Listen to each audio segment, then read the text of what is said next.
ஒரு 6 மாசம் நம்ம வந்து ஒரு பெரிய வெற்றி இல்லைன்னு வச்சுங்களேன், திரையரங்கெல்லாம் சஃபர் ஆகும். திரையரங்கு சஃபர் ஆச்சுன்னா மொத்த இண்டஸ்ட்ரி சஃபர் ஆகும். இப்போ எந்த அளவு பார்த்தீங்கன்னா, யூத்ன்ற படத்துக்கு பிறகு யாருமே வரல. யூத் வந்து 6, 8 வாரம் ஆயிடுச்சு. 8 வாரமா திரையரங்கே வரல. இப்போ தான் வராங்க. கருப்பு படத்துக்கு வராங்க. அப்போ 6 வாரம் 7 வாரம் என்ன வருது இண்டஸ்ட்ரி? அவர் வந்து இந்த படத்தை எல்லாம் ரசிக்கிறாங்கன்னு வரும்போது அந்த எமோஷனா பர்ஸ்ட் அவுட் ஆகிறாரே தவிர மற்றபடி டிராமா பண்ணல. அவர் வந்து அதை பர்ஸ்ட் அவுட்டாக காமிக்கிறாரு. அது எல்லாமே கூடி வந்து சக்ஸஸ் ஆகுது. அப்படிதான் நீங்க பார்க்கணுமே தவிர அவர் பண்ண தொட்டு தான் தளபதி விஜய்னு போட்ட தொட்டு தான் மக்கள் வராங்க. இதெல்லாம் வந்து ஓவர். சார் விஜய் அவர்கள் ஒரு ஒரு டைரக்ஷன்ல போயிட்டாரு. அதே மாதிரி அஜித் சாருமே வந்துட்டு இப்போ ரேசிங் அப்படின்ட்டு அவருடைய பேஷன் நோக்கி போயிட்டு இருக்காங்க. இப்போ அந்த ஸ்பேஸை ஃபில் பண்றதுக்கு யாராவது வருவாங்களா? இந்த கேள்வியே கேட்கக்கூடாது. பல படங்கள் எனக்கு தெரியும், பர்சனலாக தெரியும். தயாரிப்பாளர் வந்து எனக்கு இன்னும் இந்த படம் ஒர்க் ஆகும் தெரியலன்னு ஆக்டருக்கு வந்து நம்பிக்கையே இருக்காது. ஆனால் அந்த படம் ஒர்க் ஆயிடும். அவர் என்ன பண்ணுவார், சரி ஓகே எடுத்தாச்சு, இனிமேல் ஒன்றும் பண்ண முடியாது, ரீஒர்க் பண்ணாலும் இந்த படம் தேராது, இந்த டைரக்டர் நம்புறாருல, அட்லீஸ்ட் அவரையாவது நம்ம சந்தோஷப்படுத்தவும் படத்தை ரிலீஸ் பண்ணுவார். எல்லாருக்கும் எல்லா தரமும் அமையாது. சம்டைம் நல்லா இல்லாத படத்தை நான் போய் சொல்ல முடியாது இல்லை, அதில் வாய்ப்பிடிட்டு போயிடுவாரு, இந்த படம் தேராது அப்படின்னு சொல்லிட்டு நம்ம பாட்டு அப்படியே சைடு சந்தில் ஓடிடுவோம். அது பிறகு அந்த டைரக்டர் காலே பண்ண மாட்டார். அவருக்கு தெரியும் இவர் பேச மாட்டேன்றாருன்னா ஏதோ பயம் போல இருக்கு அப்படின்னு. நான் எங்கேயுமே பேச மாட்டேன். படம் நம்மளுக்கு கனெக்ட் ஆகல, எதுக்கு போய் பேசணும்? ஹாய் சார், வணக்கம். வணக்கம். முதலமைச்சர் சார் விஜய் அவர்கள் ஒரு ஒரு டைரக்ஷன்ல போயிட்டாரு. அதே மாதிரி அஜித் சாருமே வந்துட்டு இப்போ ரேசிங் அப்படின்ட்டு அவருடைய பேஷன் நோக்கி போயிட்டு இருக்காங்க. இப்போ தமிழ் சினிமாவோட இந்த 2 பாக்ஸ் ஆஃபீஸ் வசூல் மன்னர்கள் எல்லாரும் அவங்கவுங்க டைரக்ஷன்ல போயிட்டனால இப்போ அந்த ஸ்பேஸை ஃபில் பண்றதுக்கு யாராவது வருவாங்களா? இந்த கேள்வியே கேட்கக்கூடாது. அதாவது ஆர்ஜே பாலாஜி அழகா சொன்னாரு. அதாவது கேப்ன்றதே இருக்காது. ஆர்ஜே பாலாஜி அவர் வந்து திருச்செந்தூர்ல ஒரு இன்டர்வியூ கேட்குறாங்க, அவர் அதே சொன்னாரு. இது வந்து எப்பவுமே ஒரு கேப் இருக்கு, ஒரு இண்டஸ்ட்ரியில ஒரு கேப் இருக்கு அப்படிலாம் கிடையாது. அவங்க இருந்தா நல்லா இருக்கும், அப்படிதான். அதுதான் விஜய் சார் இருந்தா நல்லா இருக்கும், அஜித் சார் படங்கள் பண்ணா நல்லா இருக்கும், இவ்வளவுதான் நம்ம சொல்ல முடியுமே தவிர இல்லைன்னா இண்டஸ்ட்ரி மொத்தமா ஒண்ணுமே இல்லாம போயிடும் அப்படிலாம் இண்டஸ்ட்ரி கிடையாது. இண்டஸ்ட்ரி எப்பவுமே இப்போ எம்ஜிஆர் சிவாஜி இருக்கும்போது இண்டஸ்ட்ரி என்ன ஆயிடும், அவங்க 2 பேரும் ஒதுங்குறாங்களேன்னு வரும்போது ஒரு ரஜினி கமல் வராங்க. அது பிறகு ரஜினி கமல் வந்து அவங்க லெஜெண்ட்ஸா மாறுறாங்க. அவங்க செலக்டிவா படங்கள் பண்ணும்போது ஒரு விஜய் அஜித்னு வந்து நிக்கிறாங்க. ஒரு விஜய் அஜித் அடுத்து வரும்போது தனுஷ் அண்ட் சிம்பு வராங்க. அடுத்து சிவகார்த்திகேயன் அண்ட் விஜய் சேதுபதி வராங்க. இப்படி வந்துட்டே தான் இருப்பாங்க. அடுத்தடுத்து ஃப்ளோ ஆஃப் ஆக்டர்ஸ் வந்துட்டே இருப்பாங்க. அவங்க ஃபில் பண்ணிட்டே தான் இருப்பாங்க. ஒரு பிரதீப் ரங்கநாத் இப்போ வந்து நிற்கிறாரு, கவின் வந்து நிற்கிறாரு, இப்படி ஆக்டர்ஸ் வந்துட்டே தான் இருப்பாங்க. அதனால இந்த கேப் வந்துடும், இண்டஸ்ட்ரி வந்து ஒரு ஒரு வேக்கமாக இருக்கும். அதெல்லாம் வந்து அதை டிஸ்கஷனே பண்ணக்கூடாது. நம்ம வந்து யார் ஃபில் பண்ணுவார் இதெல்லாம் வேணாம்.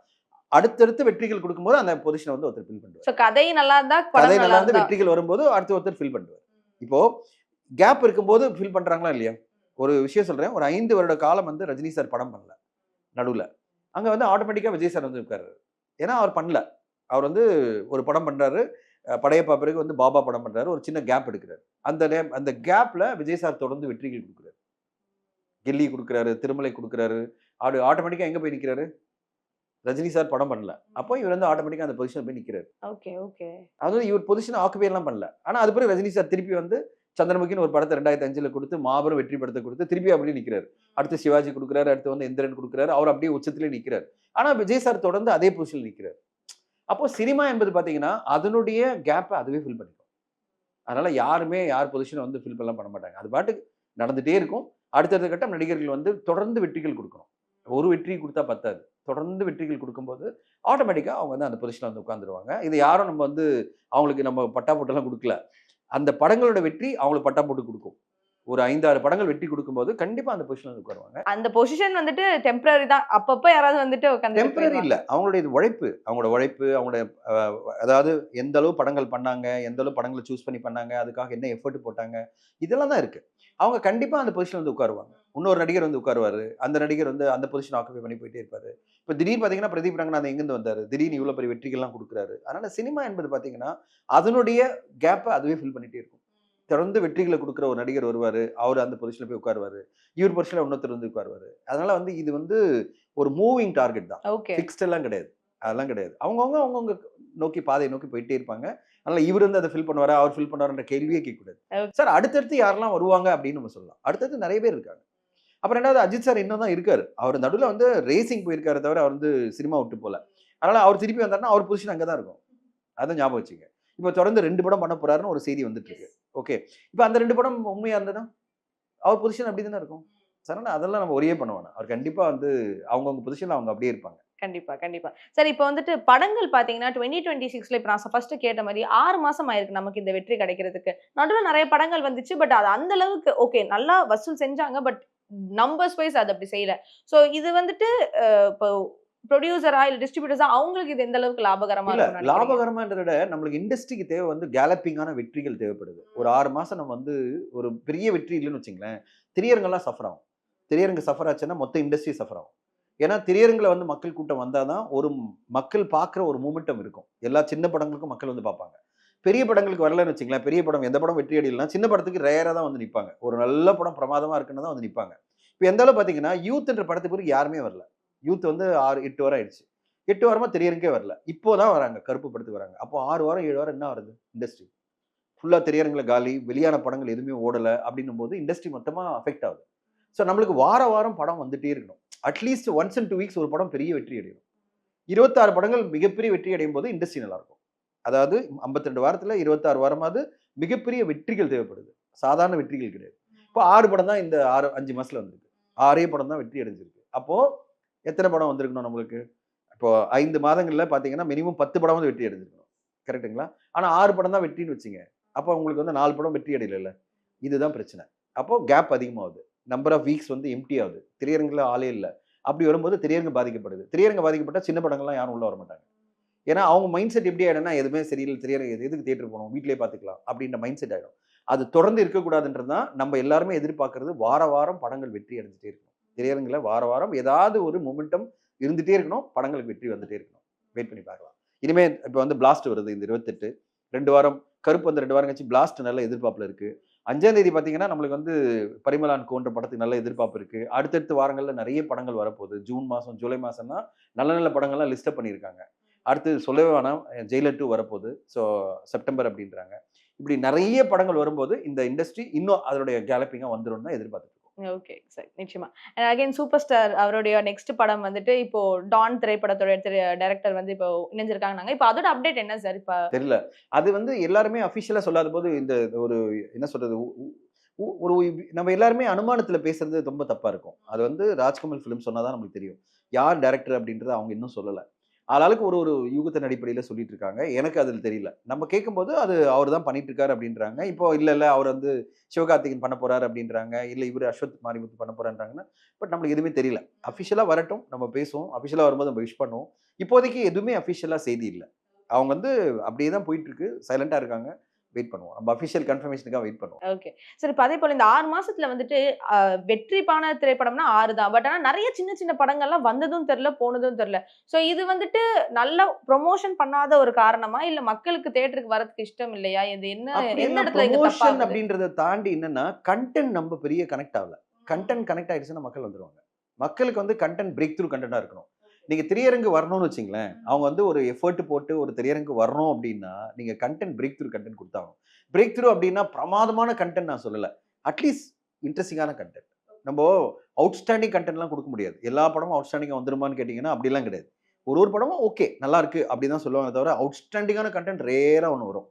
அதாவது அப்பா! என்ன படம் தெரியுமா இது? அப்படின்னு சொல்லுவாங்க. மீதி எல்லா படத்துக்குமே ஒரு டிவைடான டாக் தான் வரும். ஒரு சில பேருக்கு பிடிக்கும், சில பேருக்கு பிடிக்காது. ஆனா அந்த படம் ஏதாவது வகையில ஒரு இன்ட்ரஸ்டிங்கான படமா மாறணும். இன்ட்ரஸ்டிங்கான படமா மாறும்போது பயங்கரமான வெற்றி அடையும். இப்ப அந்த மாரி கூட படங்கள் வரல. நெறைய படங்கள் வந்து பிலோ ஆவரேஜ் அப்படின்னு வரும்போது மக்கள் வந்து இதெல்லாம் எதுக்கு பார்க்கணும்? நான் எதுக்கு இவ்வளவு தூரம் எஃபோர்ட் போட்டு போணும்? அப்படின்ற மைண்ட் செட்க்கு வந்துடுறாங்க. இப்போ தயாரிப்பாளர்களும் இயக்குனருக்கும் இருக்கிற சேலஞ்ச் என்னன்னா, you can't give ordinary film. Hmm. You have to give an interesting film. பிரமாதமான படம் குடுக்க முடியுமா அப்படின்னு எனக்கு தெரியாது. ஆனா ஒரு இன்ட்ரஸ்டிங்கான படத்த நீங்க குடுக்கணும். புதுசான ஒரு அட்டெம்ப்ட் இன்ட்ரஸ்டிங்கான ஒரு படமா குடுத்தீங்கன்னா, ஓரளவு தப்பிச்சிடலாம். ஓரளவு வந்து கியூரியாசிட்டி ஒண்ணு கிரியேட் ஆகும். இப்ப நல்லா தான் இருக்குல்ல, இன்ட்ரஸ்டிங்கா இருக்குல்ல, போய் பார்ப்போம். இந்த வீக்கெண்ட்ல போய் பார்ப்போம். டைம் பாஸ் பண்ணுவோம். ஏன்னா நெறைய பேருக்கு திரையரங்கு போய் படம் பார்க்கணுன்ற ஆர்வம் நெறைய பேருக்கு இருக்கு. அதாவது அதுதான் இந்த இண்டஸ்ட்ரிய சஸ்டெயின் பண்ணிட்டு இருக்கு. இப்ப அவங்கலாம் என்ன எதிர்பார்ப்பாங்க? ஒரு இன்ட்ரஸ்டிங்கான படம் வந்திருக்குல்ல போய் பார்க்கலாம். அவுட்ஸ்டாண்டிங் படம் அப்படின்றதெல்லாம் ரேரா அமையும். அதனால தான் சொல்றேன். ஒரு இன்ட்ரஸ்டிங்கான படம் இருந்தாலே வந்துருவாங்க. அந்த மாரி கூட படங்கள் நெறைய இல்லன்றது தான் பிரச்சனை. நெறைய படங்கள் இன்ட்ரஸ்டிங்கா கூட இல்ல. ஒரு சாதாரணமான படமா, ஆவரேஜ் படமா வரும்போது ஆடியன்ஸ் வந்து கண்டுக்கிறது இல்ல. இப்போ சேலஞ்ச் டூ தி புரொடியூசர், டைரக்டர் தான். நீங்க are you giving a very interesting film. இப்போ டாக் ஆஃப் தி டவுனா இருக்கணும். எதிர்பார்க்கிற மாரி படமா இருக்கணும். இப்போ படம் வரதுக்கு முன்னாடி பிளாஸ்ட் பத்தி நல்ல டாக் இருக்கு. பரிமளான் கோ பத்தி நல்ல டாக் இருக்கு. எப்படி? அந்த ஒரு ஹைப் அந்த டீசர், ட்ரெய்லர் காஸ்ட் அவங்க வெளியிட்டது எல்லாமே மக்களுக்கு ஏதோ ஒரு வகையில பிடிச்சிருக்குல்ல. ம். அதுதான் நம்முடைய சேலஞ்ச். நம்ம வந்து எப்படி வந்து ஒரு இன்ட்ரஸ்டிங்கான கான்செப்ட்ட குடுக்குறோம். அத குடுத்துட்டீங்கன்னா நீங்க ஜெயிச்சிடலாம். மக்கள வந்து அட்ராக்ட் பண்ணிடலாம். ஓகே. சோ அந்த அல்காரிதம் தெரிஞ்சிருக்கணும். அல்காரிதம் வந்து தெரியாது. அது அப்படியே ஒரு காம்பினேஷன்ல அமையும். அது வந்து நம்மளா இப்படிதான் போட்ட அல்காரிதம் அப்படின்லாம் சொன்னா எல்லாருமே அதே அல்காரிதத்தில் கொடுப்பாங்க. அந்த அல்காரிதம் தெரியாம தான் எல்லாம் முழிச்சிட்டு இருக்காங்க. என்னன்னா இது எதெல்லாம் காம்பினேஷன்ல போட்டா இப்போ ஒரு சாம்பார் உருவாக்குறதுக்கு எல்லாருமே ஒரே சாம்பார் வந்து உருவாக்குறது இல்ல. ஓகே. காஃபி போய் பாருங்க. பல ஒரு கடையில காஃபி ஒரு மாரி இருக்கும் டேஸ்ட். ஒரு கடையில ஒரு மாரி இருக்கும். ஏன்? ஒவ்வொருத்தவங்களும் ஒரு ஒரு காம்பினேஷன். நம்மளுக்கு சில இடத்துங்கள்ல காஃபி ரொம்ப பிடிக்கும். சில இடங்கள்ல காஃபி பிடிக்காது. நான் ஒரு உதாரணமா சிம்பிளா சொல்றேன். ஏன்? அதே காஃபி தானே. அதே தானே. அந்த அல்காரிதம் ஒண்ணு இருக்கு. அவங்களோட மிக்ஸ் ஒண்ணு இருக்கு. அவங்க எப்படி மிக்ஸ் பண்றாங்க. நம்ம வந்து திருப்பி திருப்பி ஒரு கடைக்கு போய் சாப்பிடுவோம். ஒரு டீயோ இல்ல காஃபியோ. என்னன்னா அது நம்மளுக்கு பிடிச்சிருக்கும். ஆனா ரோட்ல போற ஒரு கடையில நிறுத்தி காஃபி சாச்சே என்ன டேஸ்ட்டடா இது அப்படின்னு சொல்லுவோம். சினிமா அப்படிதான். நம்ம நினைக்கிற அவங்க வந்து நல்லா தான் போடுறாங்க. நம்ம டேஸ்ட் அது மாரி இல்ல. இப்ப நம்ம வந்து வேற டேஸ்ட்ல இருக்கோம். நம்ம வந்து காஃபி இப்படி தான் சாப்பிட்டு பழக்கமாயிருக்கு. இப்ப அங்க போய் உட்காரும்போது நம்மளுக்கு அந்த டேஸ்ட் பார்க்கும்போது என்னடா இப்படி இருக்கு அப்படின்னு சொல்லி நான் சாம்பாரே பார்த்துருக்கேன். பல சாம்பார்கள் வேற மாரி இருக்கும். என்னன்னா எங்க வீட்ல சாம்பார் வேற மாரி இன்ட்ரஸ்டிங்கா இருக்கும். நல்ல டேஸ்ட்டா இருக்கும். ஹோட்டல்ல போம்போது அந்த சாம்பார்லாம் சாப்பிடவே பிடிக்காது எனக்கு. சில ஹோட்டல்ல நல்லா இருக்கும் அந்த சாம்பாரு. இப்போ எதனால இப்படின்னு நமக்கு தெரியாதுல்ல. சாம்பார் வந்து ஒரே ஃபார்முலா தானே. எல்லாரும் அதே மாரி தான் பிரிப்பேர் பண்றாங்க. ஆனா இது எப்படி ஒரு இடத்துல சாம்பார் நல்லா இருக்கு, ஒரு இடத்துல சாம்பார் ரொம்ப மோசமா இருக்கு. சினிமா அப்படிதான். எல்லாரும் ஒரே காம்பினேஷன் தான் ட்ரை பண்றாங்க. சில இடங்கள்ல சாம்பார் நல்லா இருக்கு, சில இடங்கள்ல நல்ல காஃபி இருக்க மாரி, சில படங்கள் நல்லபடியா வந்து காஃபி, நல்ல சாம்பார் வந்துரும். சில இடங்கள்ல மொத்தமா மொக்கையா இருக்கும். ஆனா சின்சியரா அவங்களும் தான் ட்ரை பண்றாங்க. அவங்களும் சின்சியரா நல்ல சாம்பார் குடுக்கணும், நல்ல காஃபி குடுக்கணும் தான் ட்ரை பண்றாங்க. யாருமே மொக்கையான ஒரு படத்த குடுக்கணும்னு படம் எடுக்கல. அமையறதில்ல. அவங்க நம்பிக்கையோட ஒரு படத்த குடுக்குறாங்க. அது அமையறதில்ல. அந்த இது கடைசியா அந்த படத்த குடுக்கும்போது அது அமையறதில்ல. அந்த படம் அமையாத போது என்ன பண்றது? சொல்லுங்க. படம் எடுத்தாச்சு. கோடிகள்ல செலவு பண்ணியாச்சு. என்ன பண்ணுவீங்க? ஒண்ணும் பண்ண முடியாது. ரிலீஸ் பண்ணி தான் ஆகணும். அப்ப நீங்க புரமோட் பண்ணுவீங்க, எல்லாம் பண்ணுவீங்க. ஆனா உள்ளுக்குள்ள உதைச்சிட்டே இருக்கும். இது கனெக்ட் ஆகுமா? இல்லையா? ஆனா சரி ட்ரை பண்ணி பார்ப்போம். அப்படின்னு நம்ம ட்ரை பண்ணுவோம். பல படங்கள் எனக்கு தெரியும். பெர்சனலா தெரியும். அந்த தயாரிப்பாளர் நம்பிக்கையே இல்ல. ஆனா இயக்குனர் நம்புவாரு. அந்த படம்லாம் ஜெயிச்சிருக்கு. ஜெயிச்சிருக்கு. ஓகே. அந்த இயக்குனர் நம்புவாரு.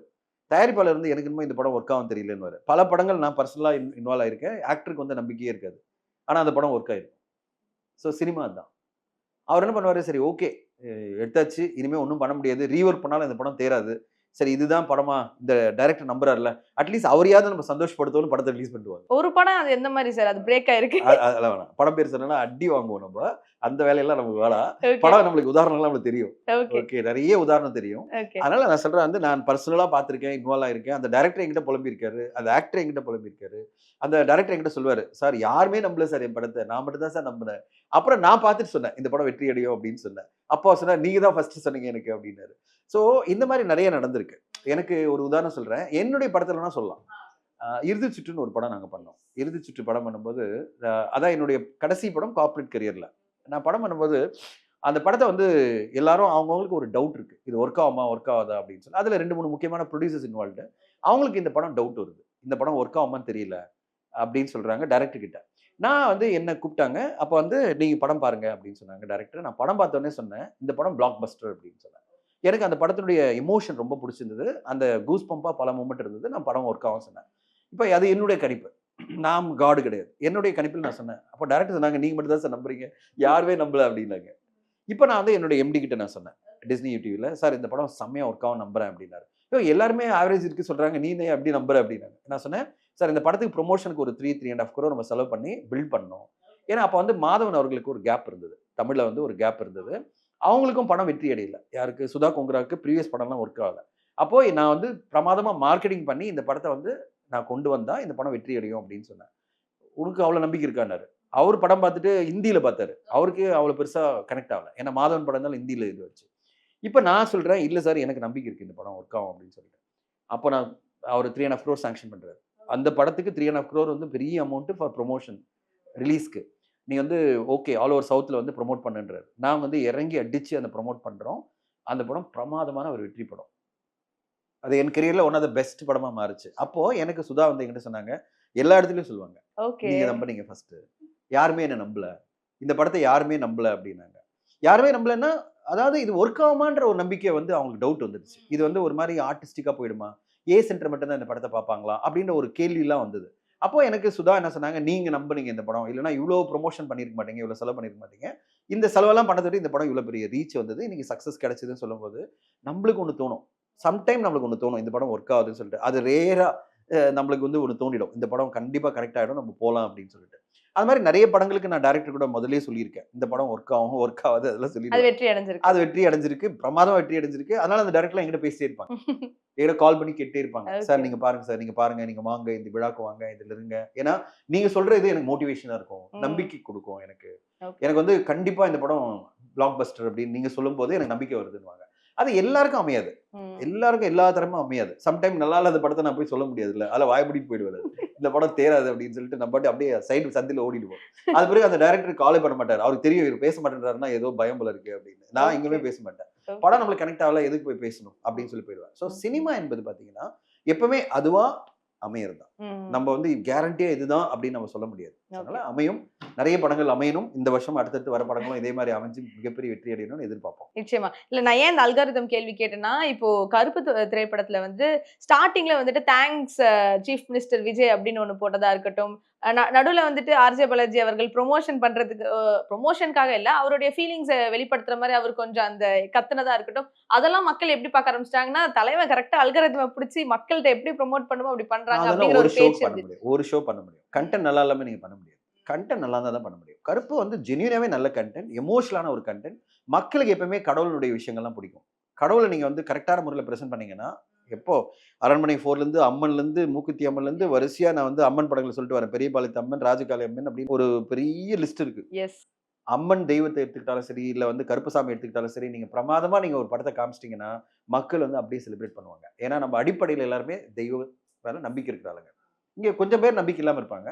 பட் 95% பீப்புள் வந்து ரொம்ப நம்புறவங்க, கடவுளை ரொம்ப நம்புறவங்க தான். நம்ம எல்லாருமே நம்பி இருக்கிறதே கடவுளை தான். கடவுள் நம்மளை காப்பாத்திடுவாரு அப்படின்னு சொல்லிட்டு அப்படி ஒரு படத்துல அதை காமிக்கும் போது நம்மலாம் வந்து கண்டிப்பா அந்த படத்தோட டிராவல் பண்ணுவோம், அந்த எமோஷனோட டிராவல் பண்ணுவோம். கருப்பு ஒர்க் ஆனது காரணம் கண்டென்ட் தான். இது ஆர்ஜே பாலாஜினுடைய இது வந்து அந்த எமோஷனுடைய வெளிப்பாடு. அவர் வந்து இந்த படத்தை எல்லாம் ரசிக்கிறாங்கன்னு வரும்போது அந்த எமோஷனா பர்ஸ்ட் அவுட் ஆகிறாரே தவிர மற்றபடி டிராமா பண்ணல. அவர் வந்து அதை பர்ஸ்ட் அவுட்டா காமிக்கிறாரு. அது எல்லாமே கூடி வந்து சக்சஸ் ஆகுது. அப்படிதான் நீங்க பார்க்கணுமே தவிர அவர் பண்ண தொட்டு தான் தளபதி விஜய்னு போட்ட தொட்டு தான் மக்கள் வராங்க, இதெல்லாம் வந்து ஓவர். கண்டிப்பா சார். ஓகே. நிறைய விஷயங்கள் எங்களோட பகிர்ந்துக்கிட்டீங்க. நேரத்துக்கு ரொம்ப நன்றி. Thank you so much.